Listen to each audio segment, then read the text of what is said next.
Probably seen it before. An email, a blog post, maybe even a student's essay. And you get that little feeling. Was that written by a person or was it a machine? Well, welcome to the new digital battleground. It's a high-stakes game of spy versus spy, this constant fight between those creating AI text and those trying to detect it. It's a wild, fast-moving world, so let's just dive right in. So let me ask you right off the bat. If I put a piece of text in front of you, could you really tell the difference? It sounds like a simple question, doesn't it? But the answer is getting more and more complex every single day, and it's the whole reason we're here. To unpack this escalating arms race for AI authenticity. And really, an arms race is the perfect way to describe it. On one side, you have the AI detectives, the good guys maybe, who are building these super sophisticated tools to spot machine writing. On the other side, you've got the AI forgers, constantly inventing new, clever ways to make their text sound perfectly, undeniably human. Every time one side makes an advance, the other side is right there with a countermove. It's a fascinating back and forth. So, where do we even begin this story? We have to start with the detectives. We need to understand how they first learned to spot the fakes in the first place. So let's take a look at how their methods for unmasking AI have evolved over time. You know, the tech here has moved at lightning speed. In the early days, it was all about looking for simple statistical clues, which we're going to get into in a second.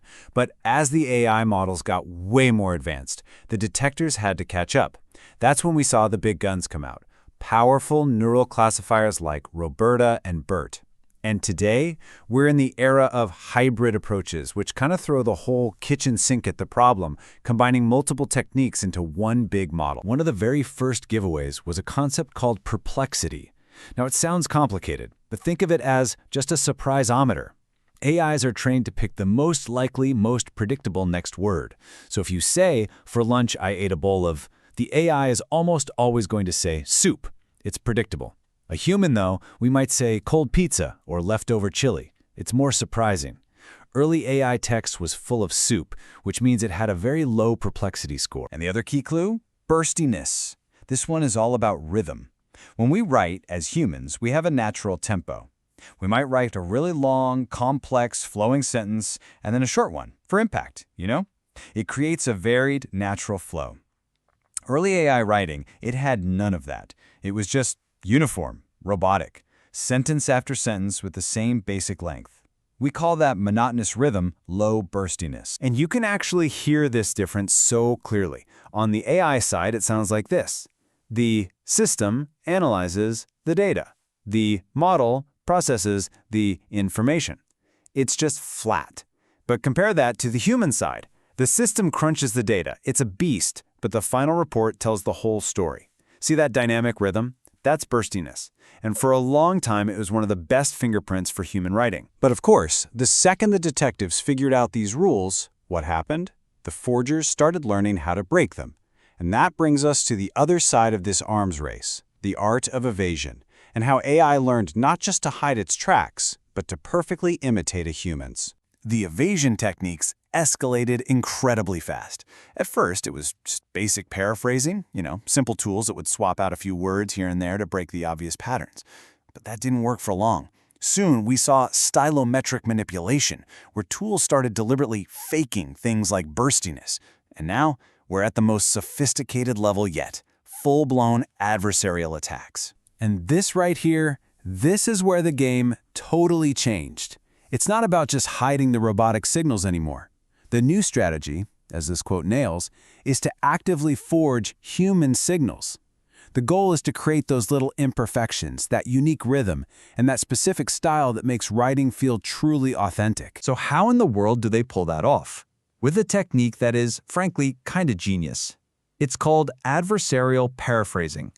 A humanizer tool takes the AI text and rewrites it dozens of different ways. But here's the clever part. It then feeds each of those versions back into an AI detector to see which one gets the best score, which one seems most human.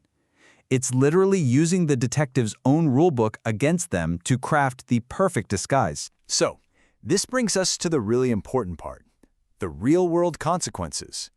When the forgeries are this good and the arms race is this intense, can we actually trust the tools that are supposed to be protecting us?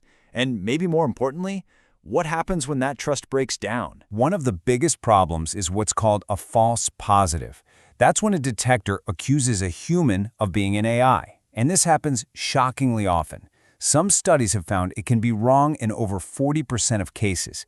Just imagine that for a second. You're a student or a writer, and you get wrongly accused of fraud by a flawed algorithm. That single mistake can completely shatter your trust in the whole system. And right here, you can see this massive gap between the marketing and the reality. The companies will claim these incredible accuracy rates, right? 99%, over 99%. But then, when independent researchers put those same tools to the test in the real world, the accuracy is way, way lower. This trust gap is exactly what the forgers exploit, and it's why we have to be so skeptical of these simple scores. And this really gets to the core of the issue. Thinking of an AI match percentage as some kind of final, definitive score, it's not just inaccurate, it is a dangerous oversimplification. When you boil this complex issue down to a single number, you ignore all the context you need to make a fair call. I mean, just think about all the things that can affect that score. Which AI model even wrote the text? What prompt was used? Was it a short text or a long one? Was it creative or technical writing? Was it edited by a human after the fact? Was it written by a non-native speaker who was just using AI for help? Any one of these factors can throw the whole score off, which just proves that context is everything. All of this leads us to one final, really critical question. Is this arms race ever going to end? Well, when you actually look at the structure of the market, the answer seems to be a pretty firm no. And here's why it's a perfect, self-perpetuating cycle. The moment a market for AI detectors exists, it automatically creates commercial demand for humanizer tools that can get past them. But as those humanizers get better and better, they make the original detectors obsolete, which in turn creates demand for new and improved detectors. It's a perfect loop where each side's business model depends entirely on the other side existing. So what's the big takeaway from all this? It's that chasing some mythical 100% perfect detector is a fool's errand. The focus needs to shift. Instead of just wanting a simple score from a black box, we should be demanding transparency and context. We need responsible tools that show us how they came to a conclusion, not just spit out a number. And that leaves us with one last big question to think about. In a world of nearly perfect forgeries and inherently flawed detectors, where that line between human and machine gets blurrier every day, what does authenticity truly mean anymore? And how will we even know it when we see it?